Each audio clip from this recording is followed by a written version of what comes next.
Kaunti ya Siaya. Na viongozi kote nchini wanaendelea kutuma salamu za rambirambi kufuatia kifo cha waziri mkuu ama aliyekuwa waziri mkuu Raila Amolo Odinga, mwanasiasa ambaye ametajwa kama baba wa demokrasia ya kisasa na kiongozi shupavu ambaye aliacha alama isiyofutika katika historia ya Kenya. Kutoka kwa rais wa zamani Uhuru Kenyatta, waziri Musalia Mudavadi, kiongozi wa chama cha KANU Gideon Moi hadi aliyekuwa naibu wa rais Rigathi Gachagua, ujumbe wa faraja umetolewa ukieleza maisha ya kiongozi ambaye ujasiri wake, kujitolea na mapenzi yake kwa nchi vilibadilisha mkondo wa siasa za Kenya. Mwandishi wetu wa habari Haman Kamariki anatuarifu zaidi kuhusiana na jumbe hizo za kufariji familia na Wakenya.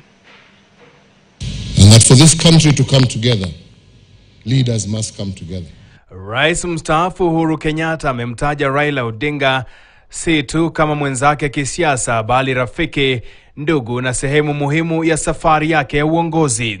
Amesema urithi wa Raila umeandikwa sio tu kupitia mapambano aliyopigania bali pia amani aliyoijenga. Waziri mwandamizi Musalia Mudavadi amemtaja Raila Odinga kama mtu aliyejitoa kafara binafsi kwa ajili ya taifa na aliyefafanua upya maana ya umoja wakati nchi ilikuwa kwenye njia panda. Mwenyekiti wa chama cha KANU Gideon Moi amesema Raila Odinga alikuwa mwanasiasa mwenye ushawishi mkubwa zaidi, akimsifu kwa moyo wa kujitolea, imani thabiti na uongozi wenye busara ulioweka maslahi ya taifa mbele ya yote.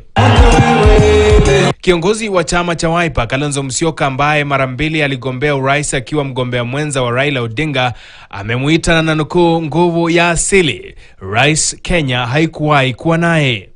Naibu rais wa zamani Rigathi Gachagua naye ameungana na Wakenya katika kuomboleza, akimtaja Raila kama baba wa demokrasia na shujaa wa ukombozi wa pili wa Kenya, ambaye ujasiri, akili na udhabiti wake vitakumbukwa kwa vizazi vijavyo.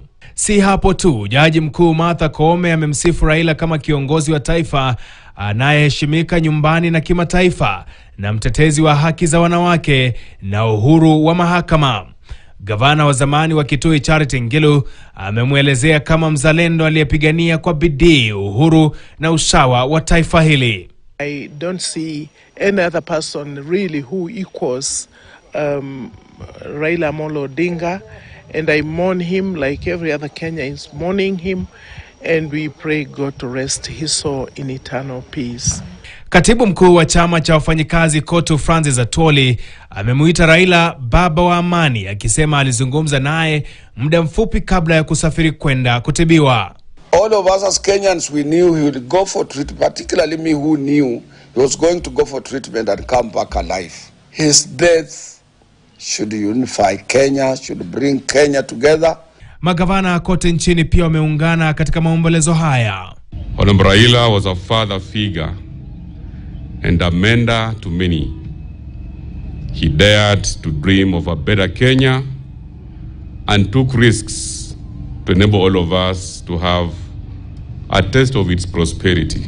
We must also remember that at critical times, when this country needed a voice that was sober, he stepped in to give us peace. As a country, indeed, we have lost. But this is a time for us to come together and mourn this great man.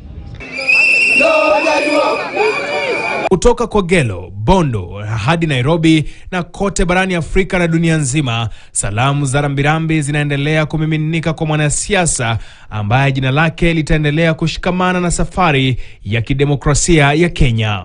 Haman Kamariki, KTN.